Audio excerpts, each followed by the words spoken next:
অলপতে মই সদৌ ছাত্ৰ চৰাইদেউ জিলা আন্তৰিক ধন্যবাদ দিব বিচাৰিছোঁ, যিহেতু তেওঁলোকে সুকলমে আজি এই বৰদিনৰ কাৰ্যনিৰ্বাহ সভা সময়মতে অনুষ্ঠিত কৰিব পাৰিলে তাৰ বাবে ধন্যবাদ দিছোঁ। আৰু ইয়াত উপস্থিত হৈ নথৈ আনন্দিত হ'ল বহুতো সাংগঠনিক সতীৰ্থ জ্যেষ্ঠ অনুৰোধ সকলোকে লগ পাই সাংগঠনিক গতিবিধিৰ ওপৰত আলোচনা কৰিব পাৰোঁ, তাৰ বাবে নিজকে সুখী অনুভৱ কৰিছোঁ। যেহেতু ৰাজ্যজুৰি যি বিতৰ্ক এটা চলিছিল, যি শংকৰজ্যোতি বৰুৱা হেণ্ডকাপ লগোৱা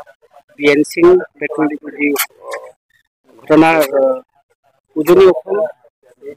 উত্তপ্ত পৰিস্থিতি এটা হৈছিল, কিন্তু তাত কিন্তু গোৰ্খা ছাত্ৰ সন্থাৰ কোনো ভূমিকা নাছিল। যিহেতু আপুনি কেন্দ্ৰ সমিতিৰ সহকাৰী সাধাৰণ সম্পাদক, সেই আন্দোলনত কিন্তু গোৰ্খা ছাত্ৰ সন্থাৰ জড়িত নোহোৱাৰ কাৰণটো ক'ব নেকি? নহয়, যিটো ঘটনা ঘটিল সেই ঘটনা লৈ আমি অত্যন্ত দুঃখিত। যিহেতু এজন ছাত্ৰ নেতা, প্ৰাক্তন ছাত্ৰ নেতা তেনেধৰণে হেণ্ডকাপ লৈ যি মানৱ অধিকাৰ খৰ্ব কৰিছে তাৰ কাৰণে আমি সঁচাকৈ দুঃখিত আৰু আৰক্ষীক আমি গৰিহণা জনাইছোঁ। আৰু এই ক্ষেত্ৰত যিহেতু আমি কেন্দ্ৰীয় সমিতিত থাকিলেও নিজাববীয়াকৈ কোনো সিদ্ধান্ত ল'ব নোৱাৰোঁ, যিহেতু কেন্দ্ৰীয় সমিতিৰ আমাক কোনো তেনেকুৱা নিৰ্দেশ দিয়া নাছিল যে তাত গৈ উপস্থিত হৈ নিজৰ মন্তব্য বা স্থিতি ল'বলৈ কাৰণে, তাৰ বাবে আমি নিমাত হ'লোঁ। আৰু এই বিষয়টো প্ৰাক্তন ছাত্ৰ নেতা হ'লেও এই বিষয়টো দুজন বাণিক গোষ্ঠীৰ মাজত সংগঠিত হৈছিল, তাক লৈ আমি মাত মতা কোনো যুক্তিতাও নাই। আৰু এই ক্ষেত্ৰত আপোনালোকে জানেই ইতিমধ্যে প্ৰচাৰ হৈছে সদৌ অসম ছাত্ৰ সন্থাৰ স্থিতি তেওঁলোকে দাঙি ধৰিছে, আৰু এই স্থিতিতে আমিও মত পোষণ কৰোঁ। যিহেতু তেওঁ প্ৰাক্তন হ'লে বুলি তেওঁ ব্যক্তিগত কথাত আমি তেওঁ সমৰ্থন দিব নোৱাৰোঁ। যদি জাতীয়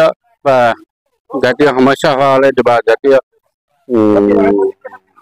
বিষয় হোৱা হ'লে আমি নিশ্চয় মাত মাতিলে, এইটো যিহেতু ব্যক্তি কেন্দ্ৰিক আছিল, তাত আমাৰ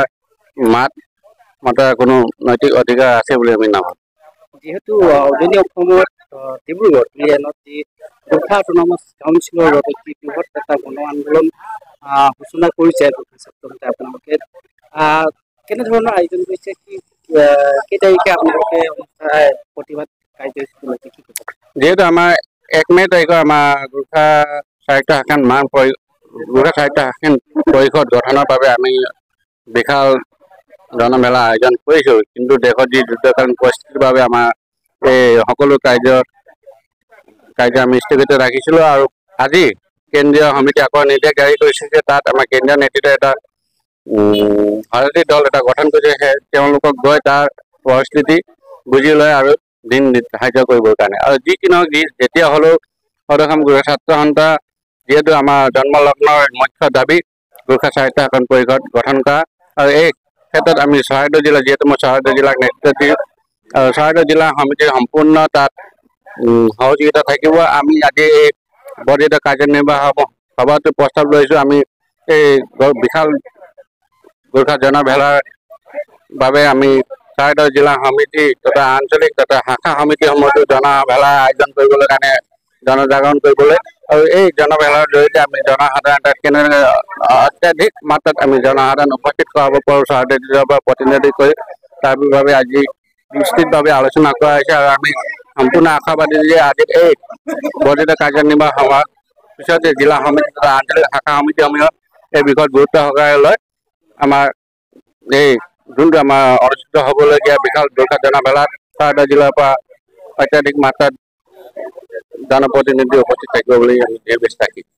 যিহেতু বিধানসভা নিৰ্বাচন 2026 চনত আছে, নিৰ্বাচন হ'ব, যিহেতু আমি সামাজিক মাধ্যমত দেখা বুদ্ধিজীৱীসকলে নিজৰ মত প্ৰকাশ কৰা আমি দেখিব পাইছোঁ যে গোৰ্খা জনগোষ্ঠীক ৰাজনৈতিক অধিকাৰ খৰ্ব কৰা কথাখিনি ওলাই আহিছে। যিহেতু কংগ্ৰেছৰ চৰকাৰৰ সময়ত কিন্তু বিধায়ক সাংসদো আছিলে, কিন্তু বৰ্তমান তাৰিখত বিজেপি চৰকাৰৰ দিনত কিন্তু সাংসদ या মন্ত্ৰী কোনো ধৰণৰ এইটো সঁচাকৈ অত্যন্ত দুৰ্ভাগ্যজনক বিষয়। যিহেতু গোৰ্খা জাতি অসমৰে নহয় সমগ্ৰ ভাৰতে এটা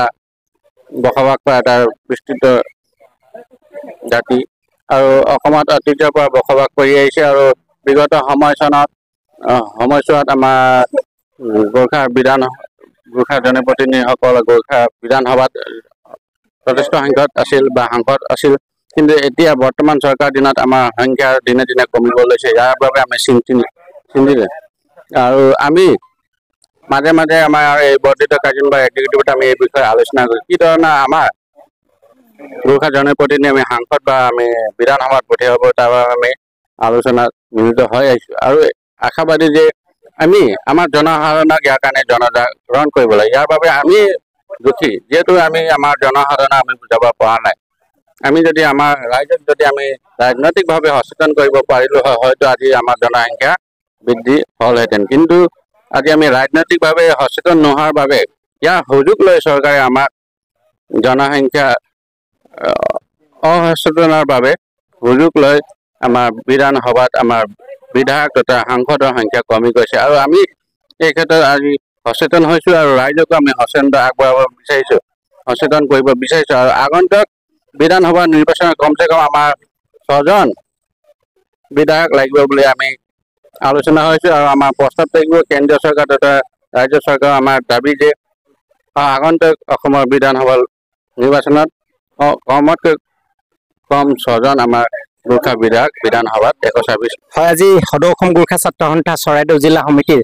বৰ্ধিত কাৰ্যনিৰ্বাহক সভা ইতিমধ্যে আমাৰ সমাপন হৈছে আৰু আজিৰ কাৰ্যনিৰ্বাহক সভাত আমি কেতবোৰ গুৰুত্বপূৰ্ণ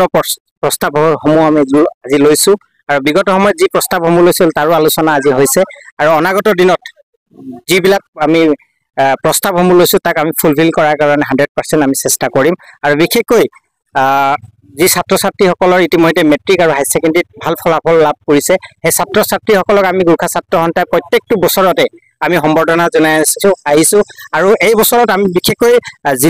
জিলা সমিতিৰ পৰিৱৰ্তে আমি যিবিলাক আমাৰ চৰাইদেউ জিলাৰ অন্তৰ্গত যিবিলাক আমাৰ প্ৰত্যেক আঞ্চলিক সমিতিসমূহে আঞ্চলিক পৰ্যায়ত আমি সম্বৰ্ধনা অনুষ্ঠান পতাৰ ইতিমধ্যে আমি সিদ্ধান্ত লৈছোঁ। গতিকে প্ৰত্যেক আঞ্চলিক সমিতিয়ে এই বছৰ আমাৰ সম্বৰ্ধনা অনুষ্ঠান পাতিব। লগতে আমাৰ যি বলিদান দিৱস আহি আছে আগষ্ট মাহত, তাকো আমি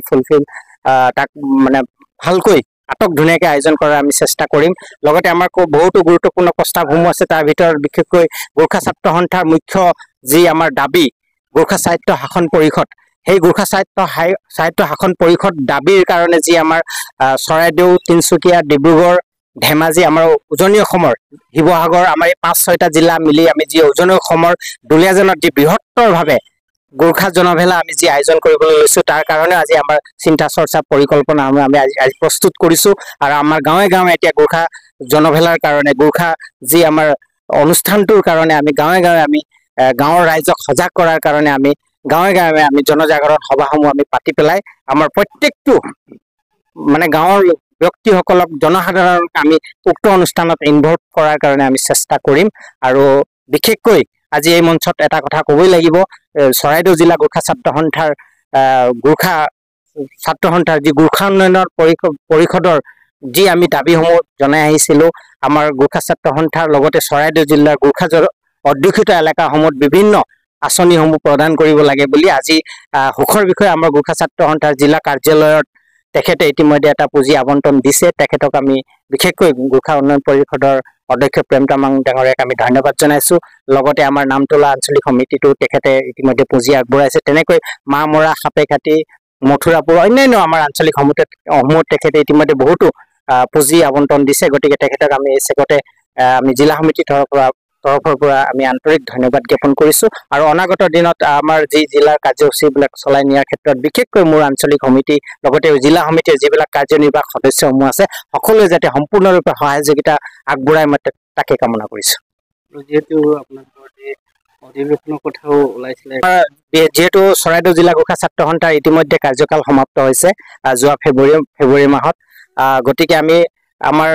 সংবিধান অনুযায়ী আমি 6 মাহ এক্সটেণ্ড কৰিব পাৰোঁ আৰু আজি আমি সভাতেই সেই সিদ্ধান্ত লৈছোঁ যে 6 মাহ আমি এক্সটেণ্ড কৰিছোঁ আৰু 6 মাহ পিছত অৰ্থাৎ আমি প্ৰায় ডিচেম্বৰ মাহৰ ভিতৰতে আমাৰ জিলাৰ যি আমাৰ অধিৱেশন আমি ধুমধাম ডাঙৰ ভব্য ৰূপত আমি আয়োজন কৰাৰ আমি চেষ্টা কৰিম।